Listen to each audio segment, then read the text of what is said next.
ne saa yu ko tuddee waxaale ko say soxla gan gi baax na ci gune kër gi ne lu fi reer ñi foog ne moom yaa jërëjëf mbokk yi ci ànd bi ngeen ànd ak seen télévision Futur Média seen émission sama kër nañu koy defee nag samedi ju ne ñu leen di dalal ak jàmm fii ci TFM Miroir du Sénégal bu ñu ne Miroir du Sénégal nag mooy saa su ne boo leen di rek seetaan télé bi ngeen mën cee rek gis seen bopp tax nag chaque samedi ñu indi leen ay xibaar yu ñeel wàllum immobilier wàllum foncier ak lépp lu xeetoo kon ci wàllum tabaxin ñu leen koy indil fii ci TFM rawatina nag actualité bi xam ngeen ne actualité bi nag moom mooy coronavirus bi nga xamante ni mi ngi ci àdduna bi yëpp tax nag frontières yi ñu daal di koy tëj tax tamit lu jëm ci wàllum dem ak dikk itamit ñu daal di koy rek wàññi waaye tax itamit activité économique bi daal di rek wàññeeku bu baax a baax te ci activité yooyu bokk na ca nag wàllum tabax gis ngeen ci suñu émission ba le passé ñu waxtaan ak ki nga xamante ni moom la ñuy rek wax un expert en logistique mu expliquer ñu matériel yi nga xamante ni moom la ñuy utiliser fii ci Sénégal fan lay jógee ak ban impact la kon tëjum frontières yi mën a rek daal di am waaye tey jii nag dañoo tànn wax ci beneen fànn loolu nag nekk ab série de reportage wala série d'entretien yu ñuy amal ak yenn experts yi ak ñu seen xel màcc ci wàllu woowu ngir indi leen ay leerange ci wàllum tabax ak wàllum foncier tey nag wàllum kon impact bi nga xamante ni coronavirus am na ko ci wàllum BTP ci wàllum immobilier la ñu rek daal di waxtaanee am na question buy ñëw lu bëri dañ ko daal di waxtaanee itamit mooy lu jëm nag ci wàllum loyer yi ndax danañ ko daal di baal ci ñetti weer yi ñu dëgmal wala déet danañ ko daal di waxtaanee ci kanam ma ci dalal nag Cheikh Coumba Nar Diagne Cheikh Coumba Nar Diagne nag moom juriste la diplômé en droit immobilier maanaam xelam dafa màcc ci wàllum immobilier waaye aussi consultant immobilier la wax def itamit wàllum syndic de copropriété donc je pense que c'est la bonne personne bi nga xamante ni moom la ñu war a mën a waxal pour daal di kon am ay leeraange ci wàllu woowu sëñ bi Diagne maa ngi lay nuyu bu baax a baax. maa ngi lay nuyu Dieynaba bu baax. di la gërëm di la sant ci invitation bi.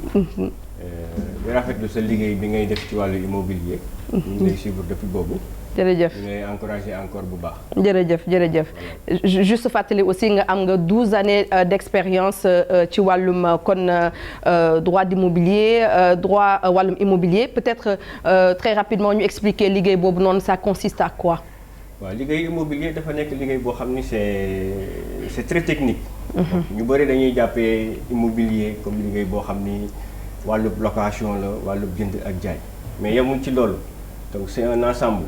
donc location ak jënd ak jaay leen benn pàcc bu ndaw la rek ci wàllu immobilier donc aujourd'hui ñi nga xam ni jàng nañ ko dañuy toog ay années dem ba niveau licence niveau master pour am ci ay connaissances techniques ay connaissances pratiques donc ay connaissances juridiques pour mën a exercer métier boobu. mais nekkul loo xam ni rek jënd ak jaay rek la limité wu comme ni ko Sénégalais yi yaakaar. am na lu ci gën a profond parce que expert immobilier sax yenn saa yi dañ leen di rek daal di soxla ci lu gën a bëri ci évaluer yenn ci ay am ci wàllum immobilier. exactement tey jii boo bëggee évaluer sa kër pour nga jaay ko. wala nga bëgg ko constituer en garantie ci banque. donc il faut que ñu expert ñëw évaluer la ko. pour déterminer la valeur vénale. pour mën a xam banque mën a xam ban valeur lay accorder sa kër. pour mën a accorder un prêt. donc yooyu aspect technique benn aspect la rek aussi ci wàllu immobilier. ñooñu ñëpp ay acteurs de l'immobilier lañ. acteurs yi dafa bëri mën nga ko xool les experts ci lañ bokk les agents immobiliers ci lañ bokk les courtiers ci lañ bokk donc les géomètres experts ñooñu ñëpp ay acteurs lañ de même que les cabinets de notaires yi nga xam ni ñoom ñooy matérialiser les actes de vente yi particuliers yi di def entre eux en fait émission bi bañ koy rek daal di fent benn poste la bi nga xamante ni suñu naataango di ko nuyu bu baax a baax Ahmed Lo bu mamaison.sn moo ko def jëme ko ci wàllum kon impact bi nga xamante ni Covid 19 mi ngi koy amal ci secteur immobilier ci secteur BTP de manière générale mais je pense que jàngat boobu yéen tàmbali ngeen ko def avant.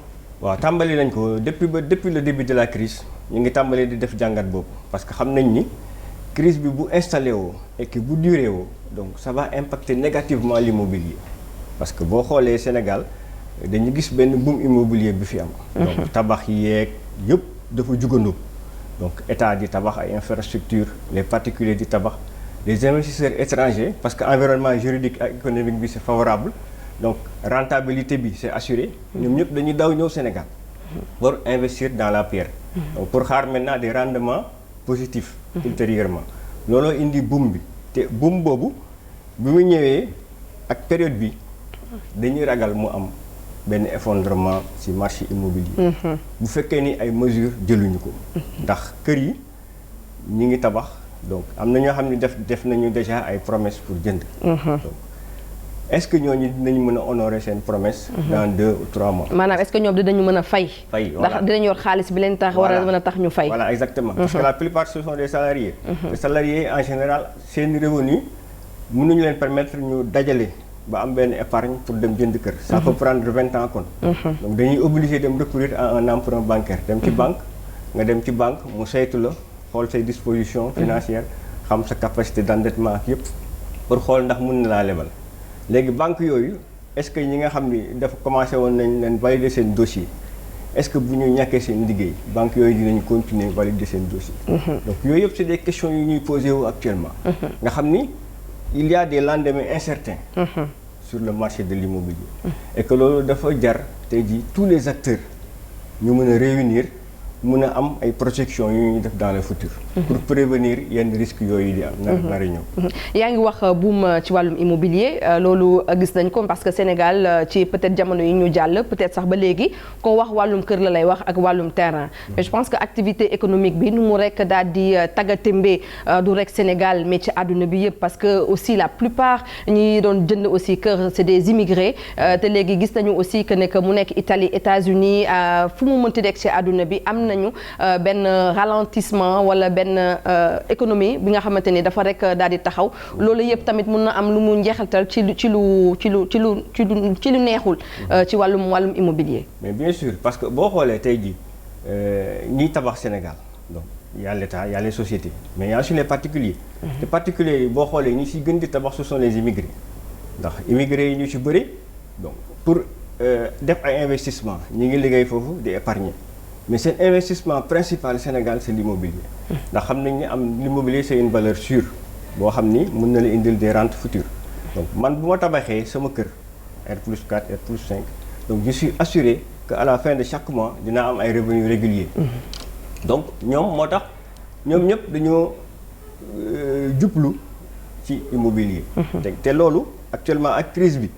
immobilier yëpp en Europe fii Sénégal sax ñi ñaa ngi dem ak dikk ba tey. mais en Europe tout le monde est confiné. personne ne travaille plus donc il y a plus de revenus foofu. léegi ñi nga xam ni tàmbale woon nañu seen projet fii Sénégal. projet yi dafay obligé arrêter. parce que dootuñu am lu ñu yónnee ndax ñoom du ñu dem banque di lebi ji. ñoom ñu ci ëpp c'est un financement sur fonds propres seeni xaalis li ñuy jël bu ñu liggéeyee dara dañuy taaba rek. voilà bu ñu liggéeyee dara am 1 million 2 millions daw ñëw. def fondation. def élévation bu kër gi pare ñu luyee ko donc aujourd'hui bu seen liggéey taxawee Europe c'est sûr que day am une répercussion fii aussi donc liggéey yëpp nar a taxaw surtout ces chantiers particuliers c'est ça donc état moom peut-être avec ces projets mun na am tendance continuer les sociétés aussi étrangères ñi nga xam ni seen ay filiales lañu fii Sénégal lañu fi am les sociétés mères yëpp ñu ngi Europe doon financer immobilier fii mun na aussi am ay jeexital.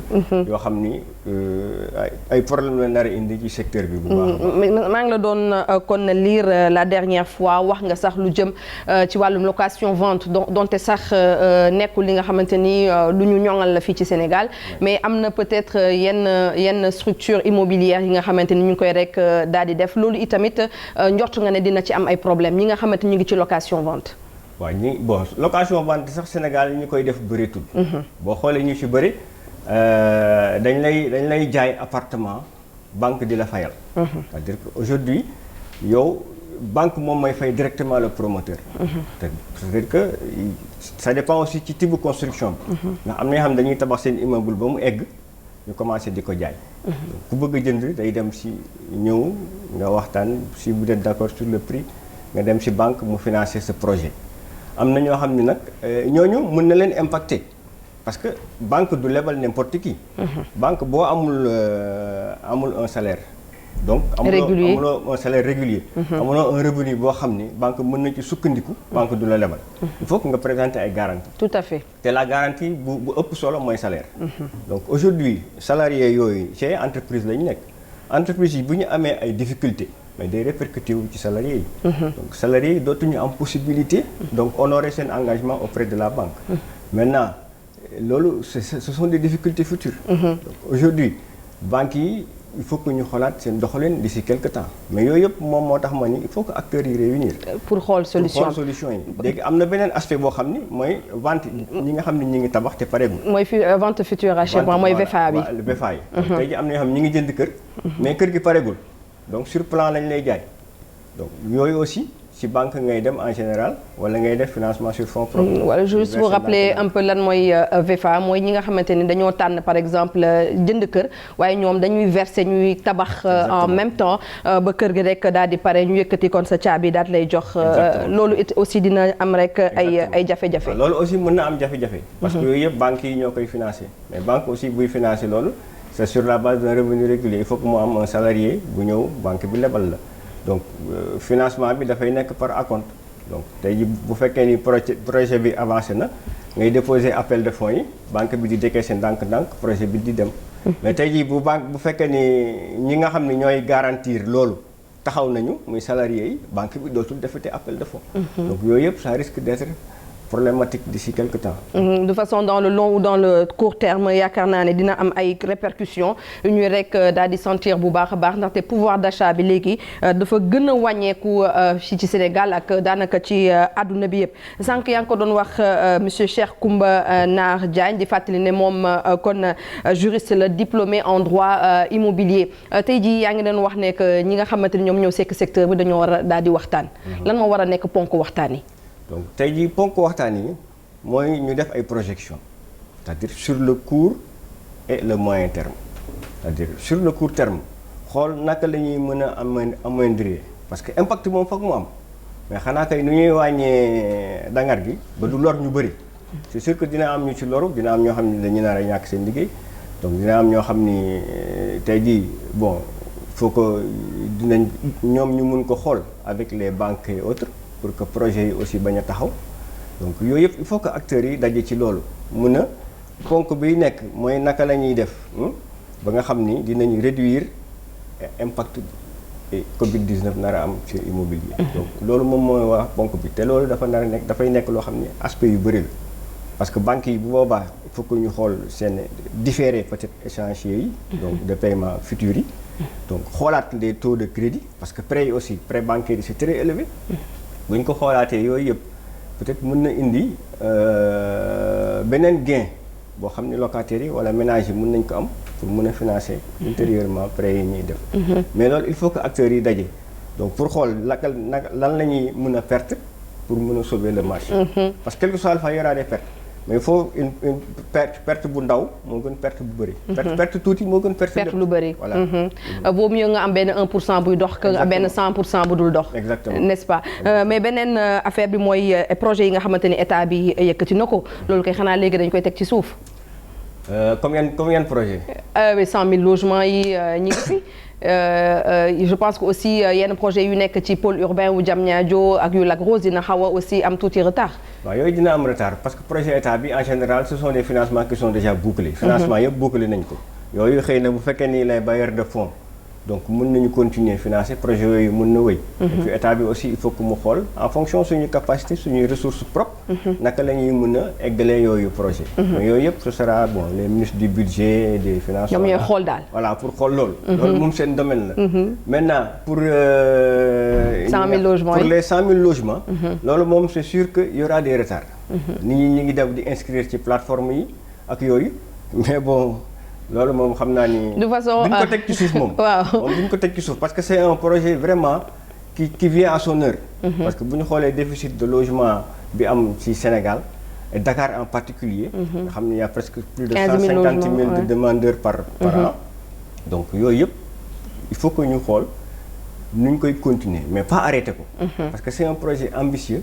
il faut que état bu génnee ci lii parce que il faut réfléchir parce que li ñu war a réfléchir sur 2 points là pendant l'épidémie et après l'épidémie parce que pendant l'épidémie mooy les mesures préventives yi nga xam ne dañ koy jël donc les mesures d'urgence.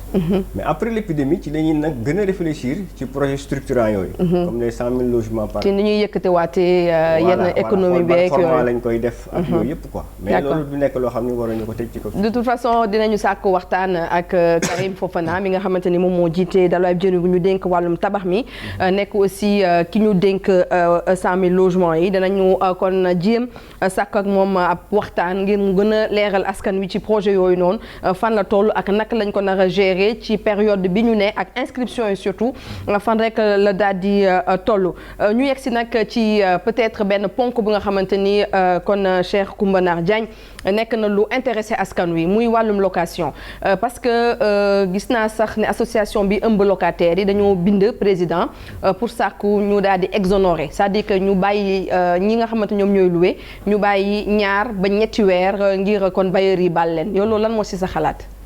bon c'est une noble cause. c'est une noble cause parce que difficulté yi xam naa ni moo tax ñuy ñaan loolu. mais booy maye aussi da ngay maye loo moom. tey jii ñuy loué boo xoolee les locataires comme les propriétaires la plupart ay ménages lañ. donc man locataire laa. maa ngi loué dem naa borom kër gi may loué aussi. moom ménage la. tey jii yow li mu koy fay par weer revenu la pour moom. da ciy soxla pour dund pour faj ay soxlaam. man tey jii bu ma ñëwee ak ci sama xel rek man na état def que ñoom bailleurs yi mën maa baal 2 ba 3 weer. mais lan moo nar a nekk contrepartie bailleurs yi. parce que état mënul jël ci xaalis yi poche bailleurs yi rek jox ñële sans pour autant mu defaat fa dara. parce que ñooñu dañ koy soxla pour régler seen ay revenus lañ. voilà donc yooyu man gis naa ni xalaat la boo xam ni bon mën nañ ko wax. gars yi ñu koy laajte de. mais nekkul li ma koy gis ci information yi gars yi di sàkku ne na locataire na bailleurs yi baal locataires yi 2 ba 3 weeru location na ci président wax comme na mu waxee ci courant bi ak ci ndox mi. non loolu lu metti lay nekk même bu ko président décrété woon sax application bi ça va être très difficile. parce que tey jii amuñu benn recensement pour xam le nombre de bénéficiaires yi nga xam ni ñoo ko nar a bénéficier woo ci loolu. ak impact bi mu nar a am sur le pouvoir d'achat des ménages propriétaires. donc loolu état xamu ko parce que statistiques yooyu amuñu ko. donc loolu day nekk lu jafe et arbitrage bi état mën a def tey jii donc man ça c'est mon point de vue. c'est-à-dire que def peut-être une réduction. une réduction. voilà def une réduction du loyer pour un certain pourcentage. mais réduction boobu moo permettre propriétaire ñu récupérer ko ci seeni impôt futur. mais ça à condition que les bailleurs ñoom bu ñu amee seen ay moomeel seen ay immeubles seen ay kër yu ñu loué ñu dem déclarer ko au niveau des impôts et domaines. ah waaw bu boobaa ils sont obligés d'aller déclarer. parce que bu fekkee ni yow état jël na ci sa poche ñu la kat man li nga xam ni maa ko moom muy impôt yi moo waroon collecté ci yow ci kër gi ngay loué di ci am ay revenus donc man dinaa la permettre yow li may jël ci sa poche nga dindi ko. ci la nga xam ne war nga ma ko jox. bu boobaa propriétaire yi jàpp naa ne ils seront obligés d'aller déclarer ñoom ñëpp. kenn ñemewu ko moom waaw kenn ñemewu ko. moo tax koo waxi déclaration impôt mu ne da nga maa nar a indil problème.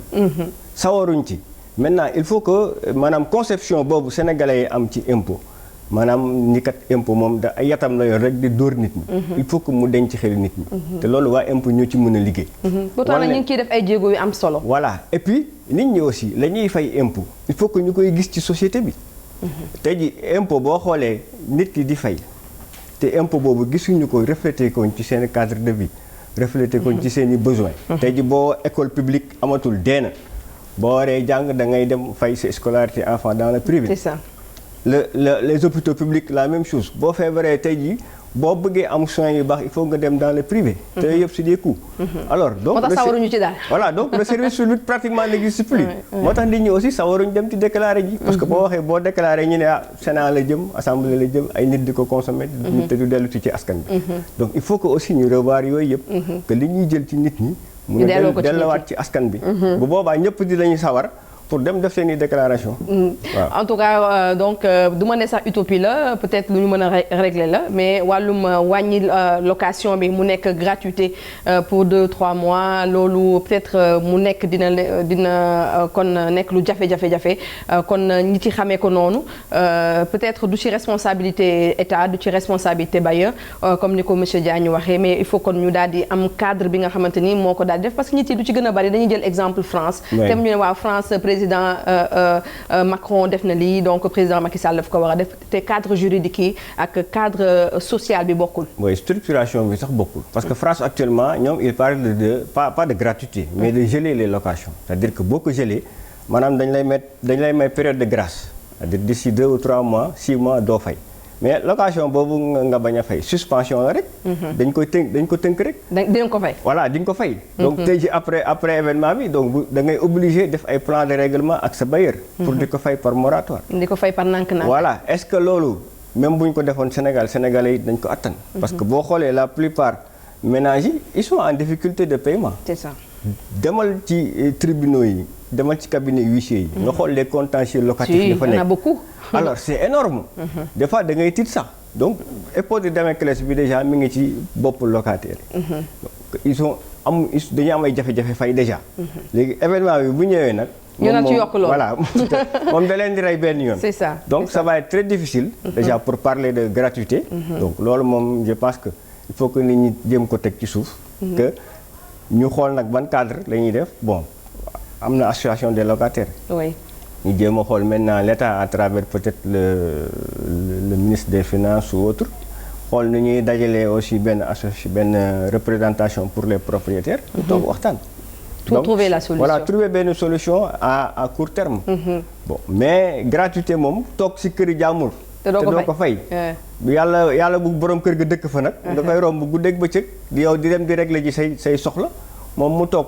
waroon jot xaalisam te mun régler ay problème ay conflit lay indi. tout à fait di am yaakaar na ni lépp dana rek daal di yemb en tout cas di la remercier bu baax da ngay des ak ñun Cheikh Coumba Nar Diagne pour jeexal ak ñun émission bi mais en attendant dañuy dem kon ca Banque de l'Habitat du Sénégal xam ngeen ne nag Banque de l'Habitat du Sénégal comme banque yépp dañoo rek daal di jël ay mesures ñoom itamit ngir daal di xeex li nga xamante ni moom mooy pandémie bi di kon coronavirus association bi tënk ñi nga xam ne ñoom ñoo nekk ci banque yi te kon kii di Mamadou Bocar Sy directeur général bu Banque de l'Habitat du Sénégal jiite ko di APBF ñoom nag dañoo jël ab xaalis bu takku toll kon ci 2 milliards ñu daal di koy jagleel kon nguurub Sénégal pour joxe seen njàppale ci xeex bi ñuy xeex kon Covid 19 bi ñu déglu ci Mamadou Bocar Sy moo jiite association bi. xam nga banques yi dañu bokk ci écosystème dëkk bi ci secteur privé lañu bokk di yëngatu ci financement économie bi financement entreprise yi financement particulier yu mel ni bu amee ñëpp lay daal seen activité bi mun na ci wàññeeku ñi néew ji doole dañuy soxla dimbal urgence sanitaire la ñuy nekk bu ñu nee urgence sanitaire lépp li ñu soxla yëpp day yokku moo taxoon banque yi dajaloo dès que mu am par principe de solidarité ñu ni war nañu mën a dajale au moins 2 milliards teg ko ci loxo gouvernement bi pour ñu jàppale ci li ñu jóg moo tax ñu def une première opération boo xam ne dañu dajale dans l'urgence 1 milliard def ko ministre Abdoulaye Daouda Diallo mooy suñu ministre de tutelle ànd ak président CNP dajale dans la semaine qui suit complément bi pour yóbbu ko loolu mooy minimum bi ñu def pour ndimbalu askan bi day ñëw fekk ci également investissement yu banque bu nekk def pour assurer sécurité sanitaire ci bërëb bi ñuy liggéey parce que banque yi établissement recevant du public la te fu public bi war a daje foog ñu maintenir sécurité hygiène indépendamment même de période de pandémie mais période pandémie bi ñëwee dañ ci gën a taxaw parce que ennemi bi ñu ko waxee ennemi invisible kenn xamul fu mu nekk mun a nekk partout comme mun a nëbbatu yu mel ni bu amee suñu service technique ak responsable RSE yi ak responsable communication dañuy daje seen lan mooy yombal circulation bu client bi ci banque bi jël nañu ay mesures yoo xam ni bu xasee dugg ci banque bi bërëb bu mu doon ci agence yi ba muy def opération bi dañ koy gunge bu ñëwee jox ko gel bu utiliser def ay mesures de distanciation di leen guider ba ñu def seen opération militaires yi force de sécurité ñu yóbbu leen fenn fu ñuy gaaw def seen opération pour dem ci terrain bi mag ñi aussi ñu fexe toppatoo leen ak retraité pour ñu bañ fi yàgg loolu c'est des mesures spécifiques yoo xam ne équipe yi jël nañ ko ñu jox leen jumtukaay yoo xam ni war nañ ko mën a def mais mbir mi aussi day yee ci nit ñi ci xarala yi banque bi amoon te clients yi daaw ko utiliser mooy li ñuy wax banque à distance ak li nouvelle technologie permettre loolu mooy loo xam ni ku amul soxla bu jàmp dëggantaan waroo mun a ñëw ci banque bi période bi. collaborateurs yi il faut que ñu xam ni que bu ñu xëyee seen kër ñëw banque ba dañ fi def 8 heures de temps donc sécurité bi ñu leen yoreel ci bërëbu liggéeyukaay bi dafa am importance ci période bu mel nii parce que dañuy ñu jóge fu sori ñëw il faut que ñoom ñu mën a nekk en permanence en capacité toppatoo seen client suñu clients yi bu ñu delloo seen kër nekk ci jàmm ak salaam pour toppatoo seen njaboot moo tax bi yëf yi amee dañu jël ñi nga xam ni ay mag lañu ci ñun ñi nga xam ni aussi ay jigéen yoo xam ni dañu nekk en état de grossesse pour bañ leen exposer ñu leen ñoom nañu toog ñu jël également ñi nga xam ni transport en commun yi lañ doon jël di jóge fu sori di xëy si parce que ci situation couvre-feu bi il faut que ñu teel a ñëw teel a dem te transport yi dafa wàññeeku ñu leen toog leen commencé initier affaire u télétravail pour que buñ leen soxla par internet ñu tontu mu am léegi ci ñi nga xam ne mënuñu bañ a ñëw ñu def ay horaires alternés ñii ñëw ñaari fan ci semaine bi ñii ñëw yeneen ñaari fan semaine bi état major u banque bi nag ñoom dañuy ñëw tous les jours parce que yu mel ni bu amee directeur yeeg directeur général bi ñëpp dañu war a toog pour que bu dara xewee ñu mën a def liggéey ñu collaborateur war a def parce que bu dara amee borom kër ak ñi jiitu ci kër gi dañu war a toog ñoom war a mujjee dem mais dañuy fexe ba nga xam ni dañuy def rotation pour que principe continuité activité bi mun a demeurer parce que xamuñu kañ lay jeex foog ñu ñaan pour mu jeex ci biir bu gàtt bu daree gudd il faut que système bi continuer di fonctionner chaque fin du mois yàlla def na fin du mois bi la ñu gënoon ragal mais yàlla def na ci sutura les choses se sont passées normalement ñu koy tubaab bi di waxee donc entraînement la woon pour que yeneen kii ñëw on a été obligé également de consacrer la PP wàññi horaire yi pour que nit ñi teel a ñëw teel a wàcc teel a ñibbi clients yi aussi ñu teel leen tijjil guichet yi pour ñu def seen opération yi pour ñëw. gërëm bu baax waa Banque de l'Habitat du Sénégal mais aussi gis ngeen waa Sococim Industrie kon ci page de pub bi ñoom itamit di leen gërëm bu baax a baax ci ni ñuy àndee ak ñun waa télévision Futur Média mais ànd aussi ak waa Tëngéej ak li ko wër parce que xam ngeen ne waa Sococim ñoom nag ba feebar bi tàmbalee feeñ ba léegi dafa may action yu bëri yu ñu rek daal di tëral ñoom itamit pour wan waa Tëngéej wan askan wi wan waa Sénégal ne ñoom waa Sococim ñi ngi ci kon ginnaaw askan bi di leen jàppale di leen dimbali ci lépp lu mu mën a doon moo tax nag direction générale bi amoon na ab ndimbal bu nga xamante ni jagleloon na ko kon askan wa nekk bu fi ca Tëngéej ak la ko wër. alors Sococim tey dafa fas yéene ndimbal tey population Rufisque ak Bargny ci cadre RSE donc tey nar neen distribuer 50 tonnes de riz 5 tonnes de sucre 250 cartons d'huile 168 cartons détergent eau de javel 20 lave-mains ak ay t-shirt ci wàllum xeex contre Covid-19 donc action bi ñu ngi ko def ñu ngi ko tëralee ci suñu RSE mooy responsabilité sociétale d'entreprise pour wane ne entre population yi tey Sococim mi ngi seen ginnaaw que tey ci wàllum xeex Covid-19 Sococim dina taxaw population Rufisque ak Bargny. man la madame Diallo Mariam Ndour di responsable système de management QSE bu Sococim bokk tamit ci comité RSE wu Sococim Industrie. tey donc da ngeen ñu fekk fii ñu nekk fi ñu naan Castor ci Tëngéej donc di distribuer ay dons au niveau des populations. loolu nag ñu ngi ko def ngir topp digle yi nga xamante ne chef de l'État defal nañu ko wax nañu ko pour ñu mën a aider ñi nga xamante ne ñooy population yi nga xam ne ñoo ñu gën a jege. sunu RSE tamit dans le cadre de notre RSE tey jii tamit dañu am lu ñu naan ay parties prenantes yi nag moom mooy ñi nga xamante ne sunu dëkkandoo yi ñu gën a jege. te dëkkandoo yi ñu gën a jege tey suñu ay partenaires lañu mënuñu def dara sans dem ci ñoom ñun tamit tey Sococim ñu ne dinañ ci participer pour xeex ko te naka lañ ciy participer moom mooy andi la au moins population yi nga xam ne ñoo ñu gën a jege eau de javel détergent ngir ñuy mën di raxas seen loxo ba mu set comme nit ñu ko diglee waaye aussi andi leen denrée de première nécessité maanaam ceeb diwlin suukar ngir ñu mën ñi nga xamante ne ñoo gën a néew di doole ñu daal di ci mën a soulager wu tuuti. di gërëm waa Sococim yëpp di leen sant parce que li ngeen def yombul andil ngeen ñu pour santé bi pour sunu wér andil ñu loo xamante ne tëpp si njaboot gi la jëm maanaam ravitaillement kon nag ñu ngi gërëm waa Sococim ñëpp. Baye Abdoulaye Diop la ñu ma gën a xamee moom la ñu wax. yéen a ja tàbbi na ñu di leen ñaanal yàlla. Sococim yàgg naa defax nun si taraanga si domaine yëpp ndaxte tàmbaliwul tey dimb la Sococim abal na nuy koppar ba tey di ko jox sunuy jigéen ñi ñedd si liggéey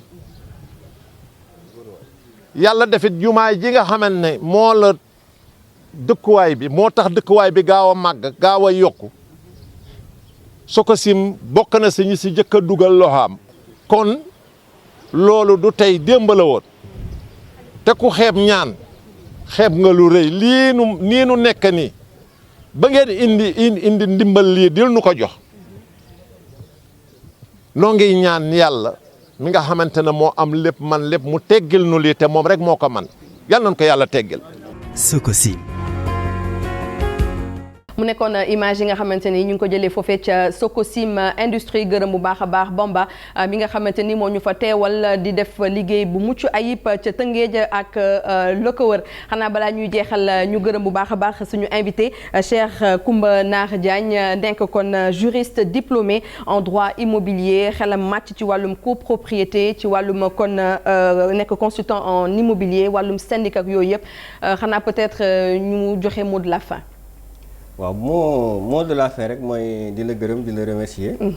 aussi di rendre hommage vraiment toutes les autorités sanitaires. le personnel de santé ci seen courage. parce que xam nañ li ñuy dund jafe na ndax ay risques la ñuy jël pour vraiment ñun sauver ñu ndax ñu mën a tranquille donc vraiment ñu ngi leen di ñaanal yàlla na leen yàlla aar te sàmm leen. di ñaan rek li situation bi gaaw jeex. yàlla aar secteur immobilier. voilà surtout secteur immobilier yàlla aar ko. parce que immobilier c'est la vitrine de l'économie. dañuy wax ni quand l'immobilier marche tout marche. donc tey jii bu taxawee ñëpp a koy sentir. parce que acteurs yi ciy tourner.